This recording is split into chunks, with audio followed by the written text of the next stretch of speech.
तो अभी हम जो पॉलिटी के एमसीक्यू है, क्वेश्चन बैंक है ना, उसमें से क्वेश्चन देखेंगे कौन कौन से क्वेश्चन आ रहे हैं, कैसे क्वेश्चन आ रहे हैं, ठीक है। और एज ए प्रैक्टिस के लिए देखना, ठीक है।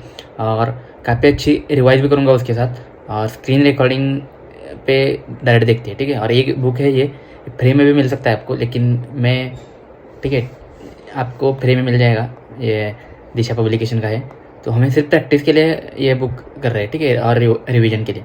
तो करते स्टार्ट। मैं क्या करूँगा, क्वेश्चन भी रीड करूँगा और उसका 2 सेकंड के बाद आंसर भी बताऊँगा। तो आपको आंसर खुद को देना है तो वीडियो पॉज करो वहाँ पे क्वेश्चन होने के बाद या क्वेश्चन दिखने के बाद, फिर आप सॉल्व करो या टिक करो एक पेज पे, और उसके बाद वीडियो चालू ऑन करो, मतलब कंटिन्यू करो, तो आपको फिर से पता चलेगा कि उसका आंसर क्या है, ठीक है, ताकि आपकी भी रिवीजन होगी। ये कॉन्स्टिट्यूशनल प्रोविजंस, और इसमें कौन कौन से क्वेश्चन देखो, मैं कहूँगा constitution, basic picture, part and chapter, schedule, preamble, union territory, citizenship, fundamental right, ठीक है। तो इतने ये क्वेश्चन है यहाँ तक, मतलब इतने टॉपिक है, ठीक है। लेकिन और ये टोटल इस टॉपिक पे सिर्फ 350 क्वेश्चन है, ठीक है। तो इसमें से हम पहले 50-50 के सेट करेंगे, 50-50-50 ऐसे 7 सेट बनाऊंगा, ताकि आपको भी देखने में वो अचीवेबल लगे। और एक मिनट है, माइक में कनेक्ट करता हूँ।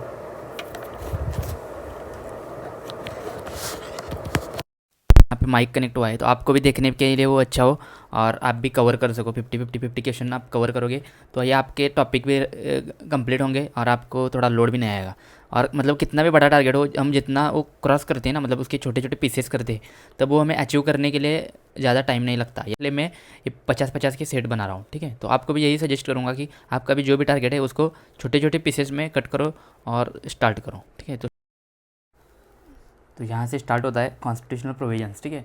तो who was the chairman of drafting committee of constitution assembly.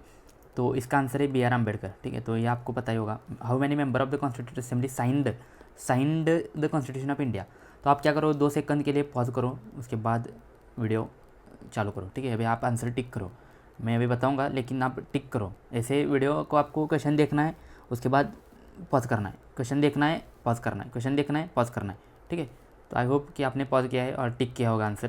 क्या करो, आप ऐसे नंबर लिखो 1 2 3 4 5 6 ऐसे, ठीक है। और आप ये वीडियो देखते देखते समय साइड में आपका आंसर लिखो, जैसे कि अभी एक क्वेश्चन का आंसर आपने जो भी टिक किया हो, ठीक है, जो भी किया हो, ठीक है, या A B कुछ भी लिखा हो, ठीक है। उसके बाद 2 का आप लिखो यहाँ पे साइड में, 2 का क्या आपको लगता है, या आपके पढ़ाई के अनुसार C, तो C लिखो। उसके बाद 3 क्वेश्चन आएगा, और चेक करो कि यहाँ पे क्या हुआ, अभी मैं बताऊँगा अभी। तो आपको वहीं पे पता चला गया कि भाई आपको गलत क्यों हुआ, ठीक है, या आंसर करेक्ट क्यों है, ठीक है। उसके बाद 3rd क्वेश्चन देखो, 3rd question, permanent president of constitution assembly कौन है, आप टिक करो ये इसमें से, ठीक है। और उसके बाद आपको मैं भी बताऊंगा कि कौन है, तो आप वहीं पे क्रॉस चेक करो, ठीक है। और 50-50 क्वेश्चन के हम सेट बनाएंगे, मैंने आपको पहले ही बता दिया, ताकि आपको समझने में भी आसानी हो और ज़्यादा वो ओवरलोड ना लगे। मैंने भी आपको बता दिया कि इसका कैसे फ़ायदा उठाना है, और करते स्टार्ट, ठीक है। आई होप आपने इसका सेकंड का भी आंसर लिखा होगा या टिक किया होगा। तो इसका आंसर है 284। तो 284 मेंबर थे, ठीक है। उसके बाद 3rd क्वेश्चन, अभी आप पॉज करो। The permanent president of constitution assembly, permanent president कौन थे, तो ये डॉक्टर राजेंद्र प्रसाद थे। तो ये B.R. अम्बेडकर तो नहीं थे, K.M. मुंशी भी नहीं थे, J.L. नेहरू भी नहीं थे, ठीक है। तो उसके बाद question 4, who among the following was non Congress member, non Congress member कौन थे, डॉक्टर B.R. अम्बेडकर कांग्रेस में नहीं थे, तो यही इसका आंसर है, ठीक है। उसके बाद how many member assigned by cabinet mission, तो इसका आंसर क्या है, तो ये पहले ही बताया था कि ये 296 मेंबर थे कॉन्स्टिट्यूंट कैबिनेट मिशन के द्वारा, ठीक है।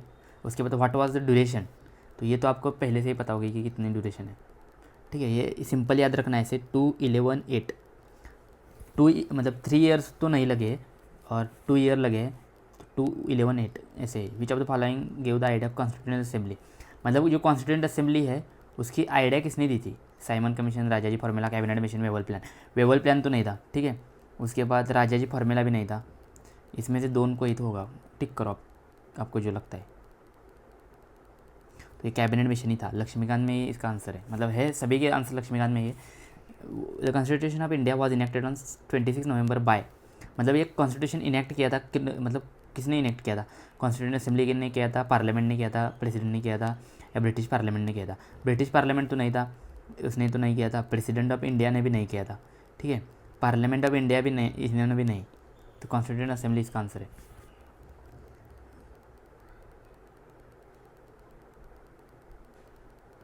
नहीं यार, इसका आंसर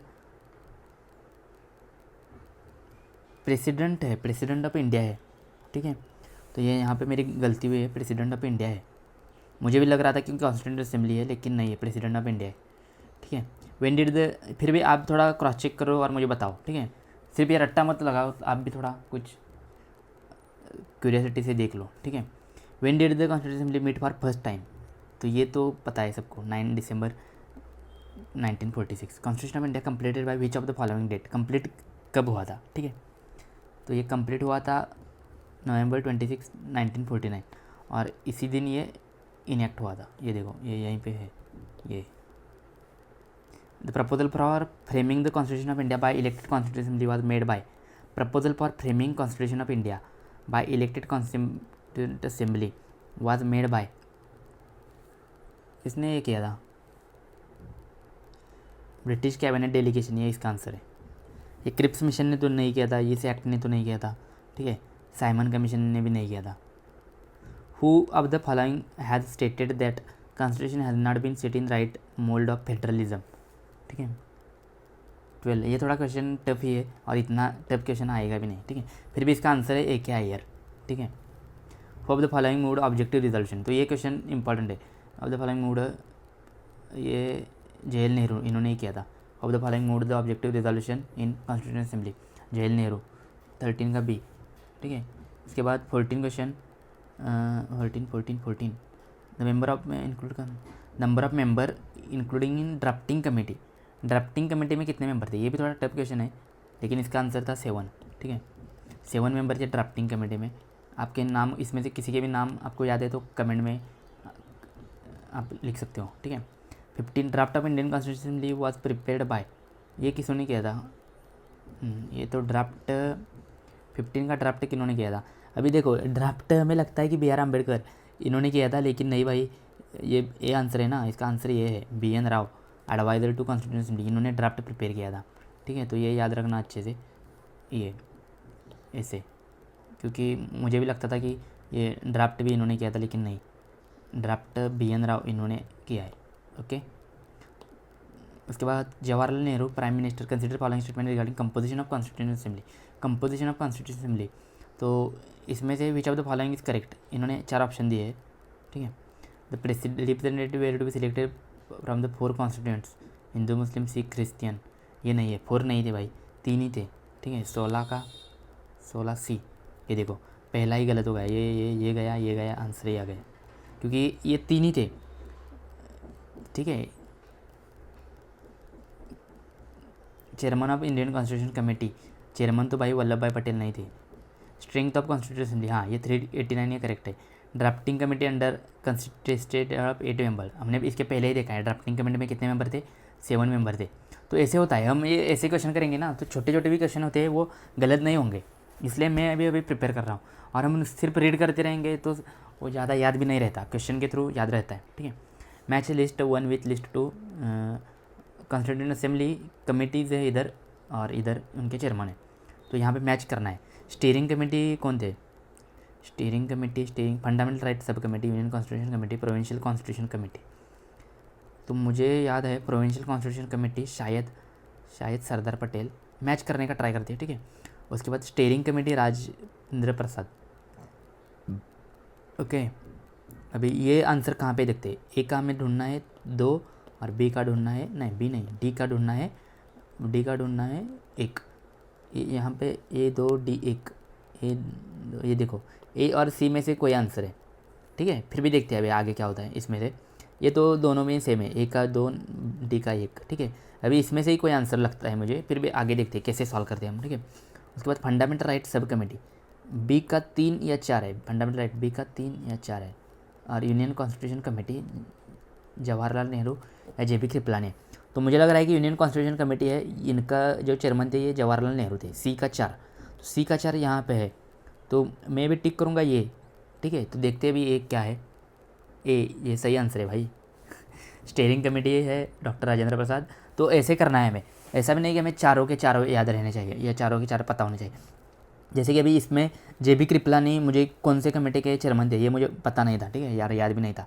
तो लेकिन मुझे ये बाकी के पता थे और ये ऑलमोस्ट सबको पता है, तो इससे हमें ये आंसर निकालना है। ऐसा नहीं कि हमें सब पता होना चाहिए।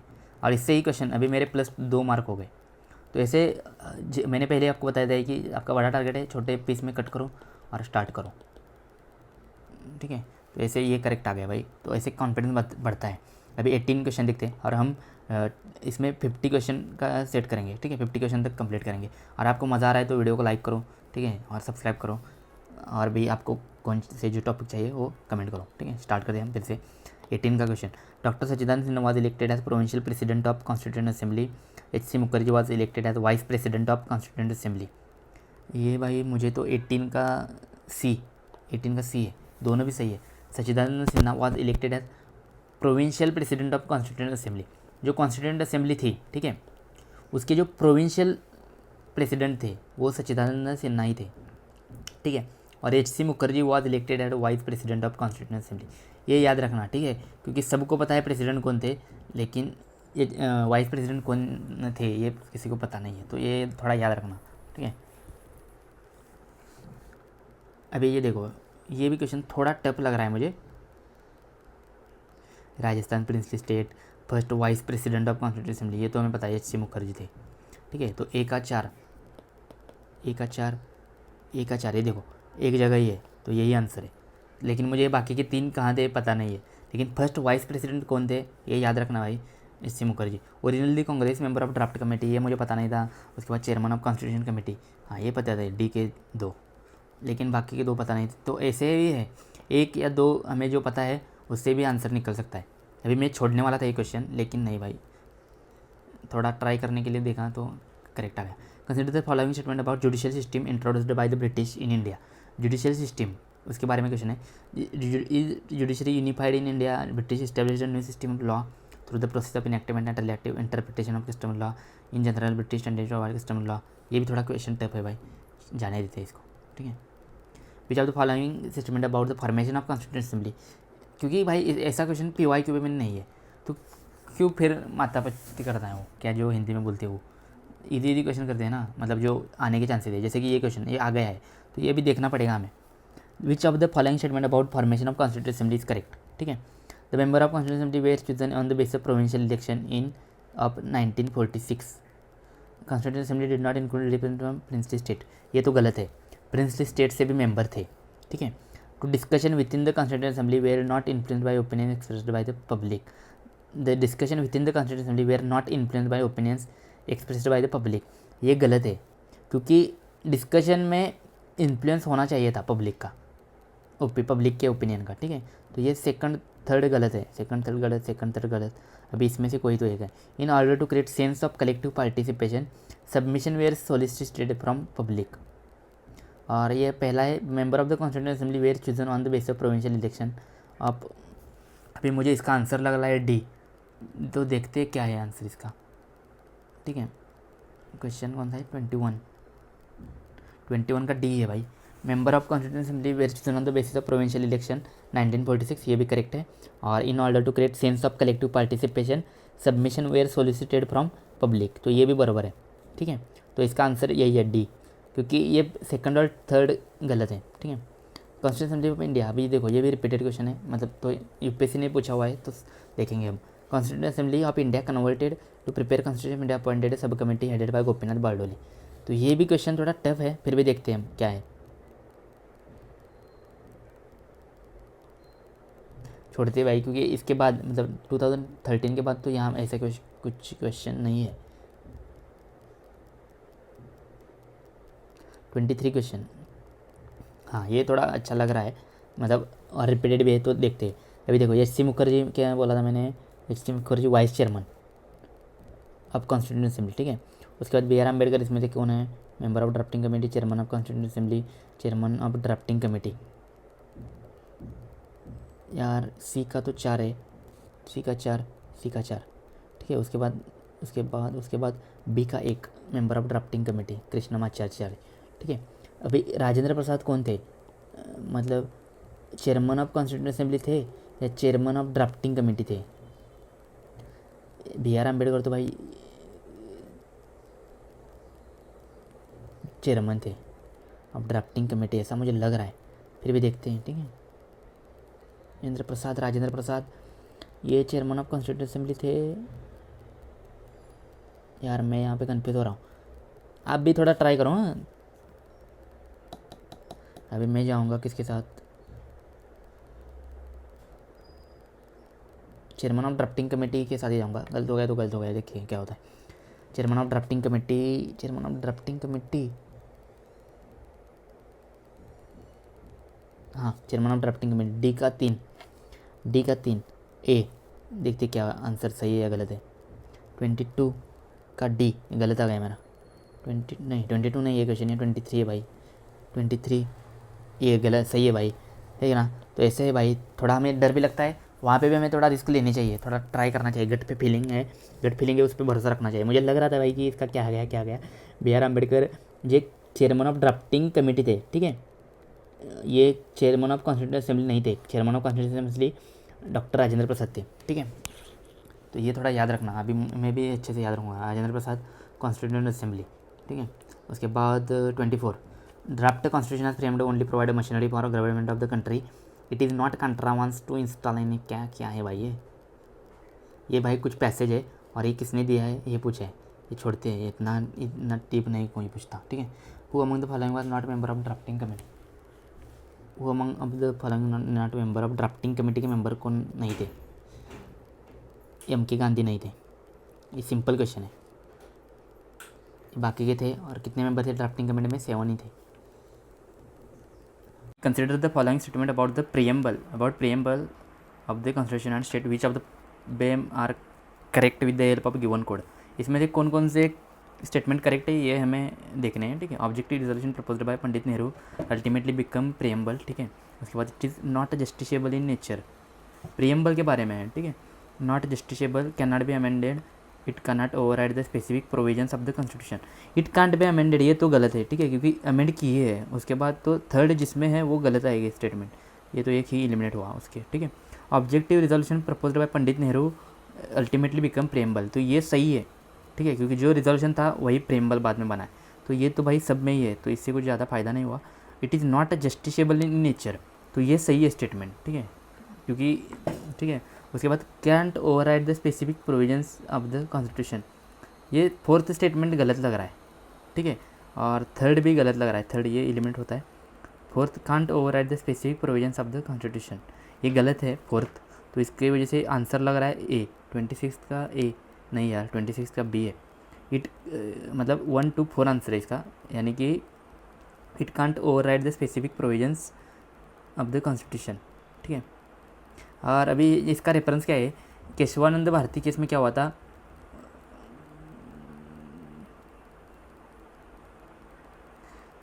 केशवानंद भारती केस में क्या हुआ था कि 1 2 4, ये स्टेटमेंट सही है। 26 का आंसर है बी, 1 2 and 4।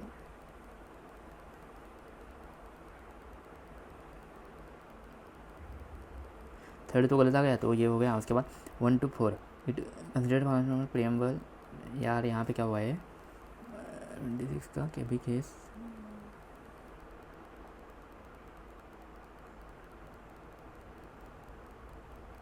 मतलब जो केशवानंद भारती केस थी ना 1973 में, तो इसमें क्या हुआ था कि जो बेसिक फीचर्स ऑफ कॉन्स्टिट्यूशन है वो पार्ट अमेंड नहीं किया था, ठीक है, जो अदर देन बेसिक है वही पार्ट अमेंड किया था, तो इसकी वजह से ये स्टेटमेंट सही है। It can't override the specific provisions of the constitution. Preamble of the Indian constitution adopted on 26 did not include the term. अभी ये 1949 में कौन कौन से टर्म नहीं थे ये पूछा है, जैसे कि सोशलिस्ट नहीं था, ये बाद में ऐड किया है। सेक्युलर भी नहीं था, बाद में ऐड किया है। सोशलिस्ट सेक्युलर इंटीग्रिटी भी नहीं था, ठीक है, और रिपब्लिक था, ठीक है। तो इसका आंसर होगा 1 2 3, 27 का ए, ठीक है, क्योंकि रिपब्लिक पहले से ही था वर्ड, बाकी के ये ऐड किए हैं, ठीक है। ये 42nd अमेंडमेंट से ये बाकी के जो वर्ड से ऐड किया है, सोशलिस्ट सेक्युलर एंड इंटीग्रिटी। उसके बाद 28 क्वेश्चन देखते हैं। Which among the following were the member of the drafting committee, member of drafting committee. यार ये काफ़ी इस पर मतलब बार बार क्वेश्चन आ रहा है। ड्राफ्टिंग कमेटी में मेंबर थे 7, और इसमें कौन कौन थे, वल्लभ भाई पटेल तो नहीं थे, जवाहरलाल नेहरू नहीं थे, ये अल्लादी कृष्ण स्वामी अय्यर ये थे, सरदार पटेल नहीं थे, ठीक है। आई होप कि ये बार बार क्वेश्चन आपको रीड करने से इसका आंसर भी पता चला होगा। उसके बाद 29 का क्वेश्चन है, क्या है, असर्शन और रीजनिंग है। The constitution of India has become longest one, ये तो सही है भाई, लॉन्गेस्ट ही है। The chapter on fundamental right has been borrowed from model of American constitution, ठीक है। तो ये तो है, मतलब ये फर्स्ट स्टेटमेंट भी सही है, दूसरा भी स्टेटमेंट सही है। और ये दूसरा ऐसा नहीं है कि फर्स्ट का एक्सप्लेनेशन है, तो इसकी वजह से इसका आंसर आएगा बी, ठीक है। Both A and R correct है इंडिविजुअली, ठीक है। मतलब ये भी सही है, ये भी सही है, लेकिन जो रीज़न है ये एक्सप्लेनेशन नहीं है कि पहले का, मतलब ऐसा नहीं है कि अमेरिका से हमने कॉन्स्टिट्यूशन फंडामेंटल राइट्स ले लिए, उसकी वजह से कॉन्स्टिट्यूशन लॉन्ग हुआ है, ऐसा नहीं है, ठीक है। The idea of preamble has been borrowed from, preamble कहाँ से बोरो किया पता है क्या, कमेंट करो। यूएसए से ही बोरो किया है, ठीक है। विच among the following was not a member of drafting committee, यहाँ भी भाई फिर से क्वेश्चन आ गया। बी आर अम्बेडकर थे, के एम मुंशी भी थे, कृष्ण साई में अय्यर भी थे, एम के गांधी नहीं थे, ये रिपीट हुआ है क्वेश्चन, ठीक है। Basic feature of constitution and sources, अभी हम इस पर क्वेश्चन देखते हैं, ठीक है। The constitution of India done federal appear in the, federal कहाँ पे है, फेडरल जो टर्म है ये कहाँ पे है, तो ये फेडरल टर्म कहाँ पे पता है, प्रेम्बल में तो नहीं है, पार्ट 3 फंडामेंटल राइट है उसमें भी नहीं है, आर्टिकल 368 नहीं है, तो ये none of the above answer आएगा इस पर, ठीक है।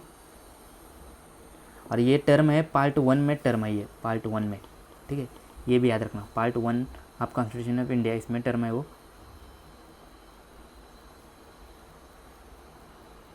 उसके बाद 33 question, Indian federal structure is inspired by which model of countries given below, US, Canada, Switzerland, Russia, Russia से तो नहीं है, फेडरल स्ट्रक्चर ये कनाडा से ही लिया है, ठीक है।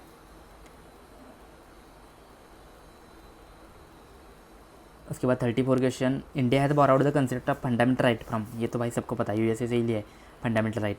उसके बाद 35 question, the phrase equality before law is used in article 14 of Indian constitution has been borrowed, equality before law ये ब्रिटेन से लिए, और ये कैसे याद रखना है, देखो इक्वेलिटी बिफोर लॉ, बी से बिफोर लॉ और बी से ब्रिटेन, ऐसे याद रखना है, मतलब ज़्यादा याद नहीं रहेगा, ठीक है। 36 का है, the sources of basic structure theory of constitution of India is, source of basic structure theory of constitution ये कहाँ से लिया है, constitution, opinion of jurist, judicial interpretation, parliamentary statute, तो इसका आंसर है ओपिनियन ऑफ जूरिस्ट, ठीक है। उसके बाद 37 क्वेश्चन है, which of the following is not picture of Indian constitution, not picture, return constitution ये तो पिक्चर है, फेडरलिज्म ये तो पिक्चर है, sovereignty of parliament, judicial review, इसमें से कौन सा फीचर नहीं है। 37 का सॉवरेनिटी ऑफ पार्लियामेंट ये फीचर नहीं है, ठीक है। जुडिशियल रिव्यू ये भी है। इंडियन कॉन्स्टिट्यूशन क्या है, फेडरल है, यूनिटरी है, क्वासी फेडरल है या प्रेसिडेंशियल है, क्या है बताओ। यूनिटरी तो नहीं है, क्वासी फेडरल भी नहीं है, तो ये फेडरल है, ठीक है। Which of the following is not a part of basic structure, इसमें से कौन सा पार्ट है जो नहीं है, पार्लियामेंट्री फॉर्म ऑफ गवर्नमेंट, ठीक है, तो ये तो है बेसिक फीचर। उसके बाद रूल ऑफ लॉ ये भी है, सेक्युलरिज्म ये भी है, रिपब्लिक फॉर्म ऑफ गवर्नमेंट ये नहीं है, ठीक है। उसके बाद इंडियन कॉन्स्टिट्यूशन इज रिजिड है, फ्लेक्सिबल है, neither rigid not flexible, partly rigid and partly flexible, तो ये तो सबको पता होगा कि नाइदर रिजिड है नॉर फ्लेक्सिबल है। Idea of concurrent list in Indian constitution has been borrowed from, तो ये इंपॉर्टेंट क्वेश्चन है, कनकरेंट लिस्ट कहाँ से ली है, कौन से कंट्री की कॉन्स्टिट्यूशन लिस्ट से ली है, तो ये ली है कनकरेंट लिस्ट, ये याद रखना ऑस्ट्रेलिया से, ठीक है।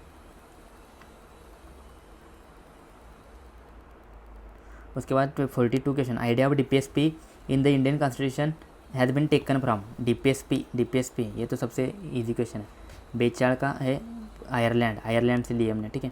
उसके बाद federal system of India was inspired by constitution of following, federal system of India ये तो बार बार क्वेश्चन रिपीट हो रहा है। 43 का ये कनाडा से लिया है, ठीक है। उसके बाद 44 का क्वेश्चन है, which of the following are correct matching of the countries and the borrowed features of constitution, ठीक है। यहाँ पे मैच द पेयर करना है, UK bicameral president, USSR independence of judicial and judicial review, ये तो गलत है, ठीक है, क्योंकि जुडिशियल रिव्यू लिया है यूएस से, ठीक है, ये जहाँ पे यूएसएसआर है ये तो गलत है।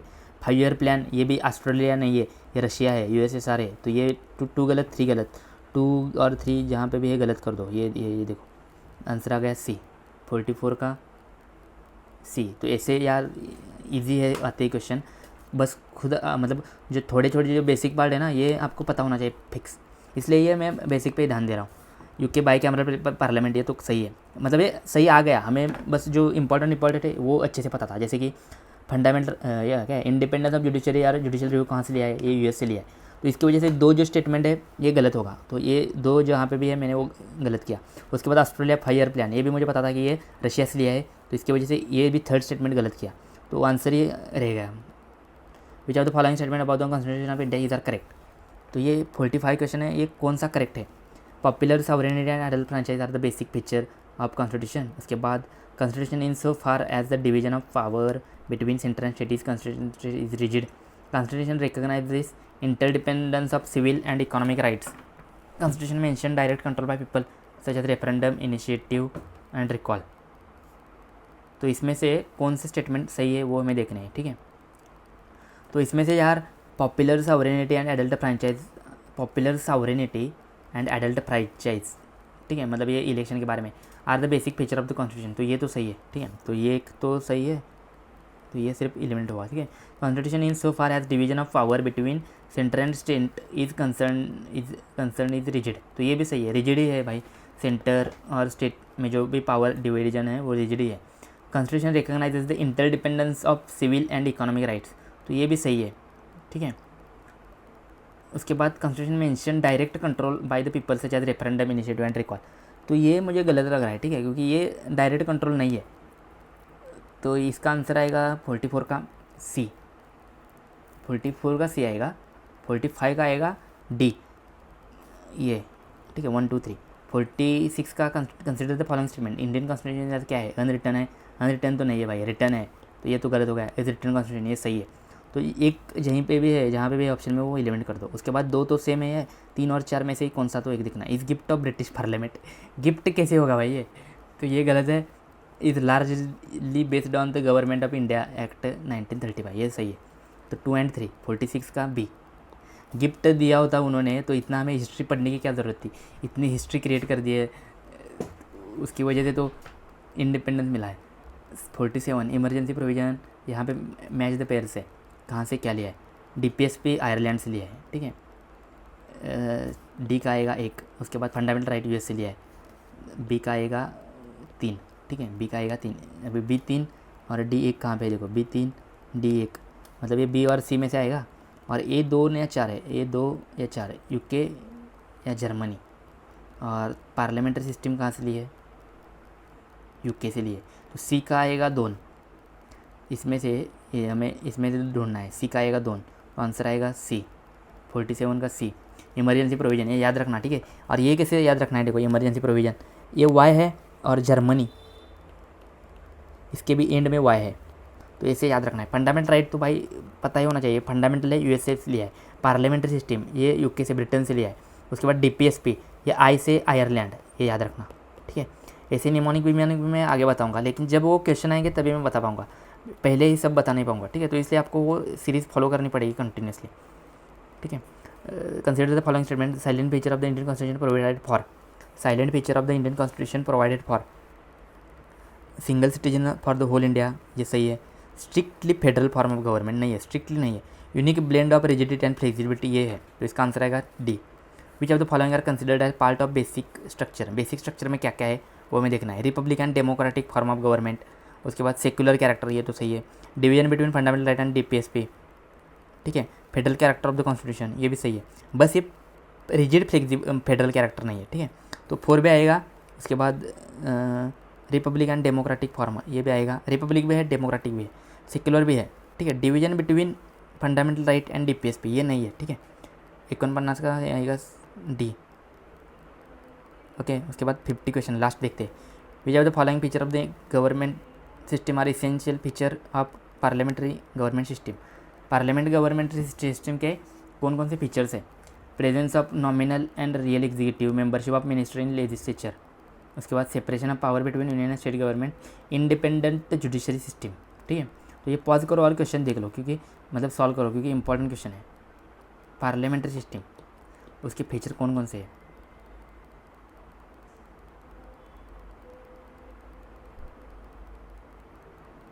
उसके ये है प्रेजेंस ऑफ नॉमिनल एग्जीक्यूटिव, ठीक है, और membership of ministers in the legislature, separation of power between union and state government, ये नहीं है, ठीक है। उसके बाद इंडिपेंडेंस ऑफ जुडिशरी सिस्टम, ये भी नहीं है। ये सेपरेशन ऑफ पावर है ना, ये कहाँ पे है, US में है, और ये प्रेसिडेंशियल सिस्टम का पार्ट है। उसके बाद ये तक क्वेश्चन कंप्लीट कर दिया, ठीक है। आगे के जो क्वेश्चन है ये कहाँ तक है भाई, कुछ ज़्यादा ही होंगे, ठीक है। तो ये हम आगे का सेट है वहाँ पे देखेंगे, क्योंकि 50 के ही सेट करेंगे हम, ठीक है। तो आई होप यहाँ से आपको सीखने को मिला होगा। वीडियो पसंद आए तो लाइक शेयर सब्सक्राइब करो। बाय।